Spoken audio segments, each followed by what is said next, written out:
So, no, I wouldn't say I have a passion for HR.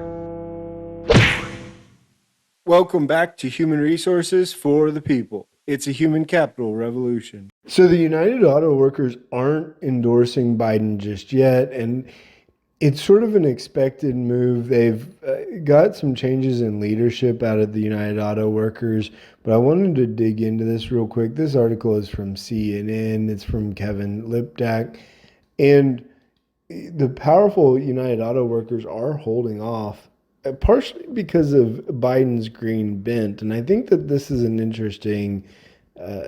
an interesting concept, right?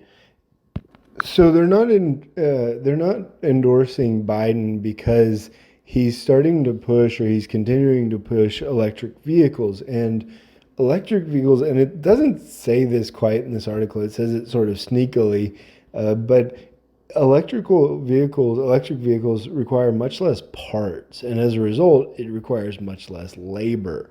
And so they're unhappy about this sort of conflict between themselves and the environment.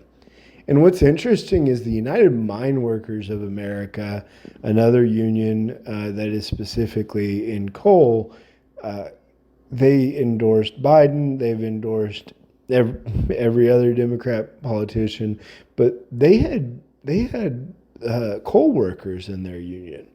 And so it showed a clear disconnect of the energy policies of the Democrat uh, administration and their direct threat to jobs, specifically around the environment, and their ardent union support and protection of jobs, right? And so right now, the Detroit-based UAW is stopping short of backing the president, who had endorsed in 2020, which, you know, Biden ran on combating climate change. So, it doesn't make a whole lot of sense. They should have expected this. I'm sure it's to extract changes and extract changes to the policy and concessions, and maybe save their pension like Biden did earlier, last year, I guess it was, when he saved a union pension because they had mismanaged it. So they're holding off on it. Biden has billed himself as the most pro-union president in history. But right now the United Auto Workers are holding off. It's a big union. They've got more than 400,000 workers, but they're concerned about the transition to electronic vehicles.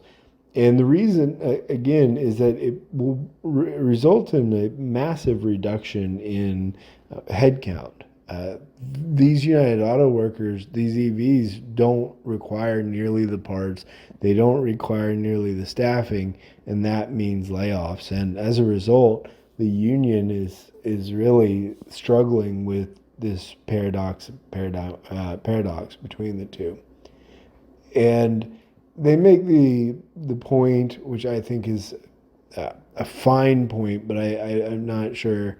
I'm not sure that it's accurate, which is that the federal government is pouring billions into the electric vehicle transition with no strings attached and no commitment to workers. Yep, sure. I mean, that's how it is. The Democratic Party has not shown a commitment to the workers in a long time.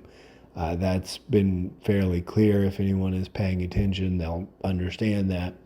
Uh, of course, feigns as well, but another Donald Trump presidency would be a disaster. That's perfectly fine argument. I don't really love that. Why not Robert F. Kennedy?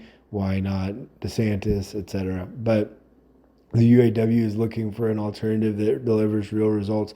I think this would be interesting in a year to revisit this and see what's happening. But he, of course, relies on political support of the unions. There's a lot during COVID that the unions bent over for from Biden, especially surrounding coronavirus and the vaccine, and he hasn't really delivered. It's been still the same neoliberal policies that we've seen for uh, the last whatever 40 years. But ultimately, the United Auto Workers wants concessions from this and uh, from the electric workers, and they're not getting it. I imagine that they will capitulate before long. I'm sure that they'll have a I'm sure that they'll have a pension paid off or something like that, and we'll see that they've now got the support. But right now, they're holding off. That's it for Human Resources for the People. If you liked what you heard today, please like, share, and subscribe, and we'll see you on the next video. Bye, guys.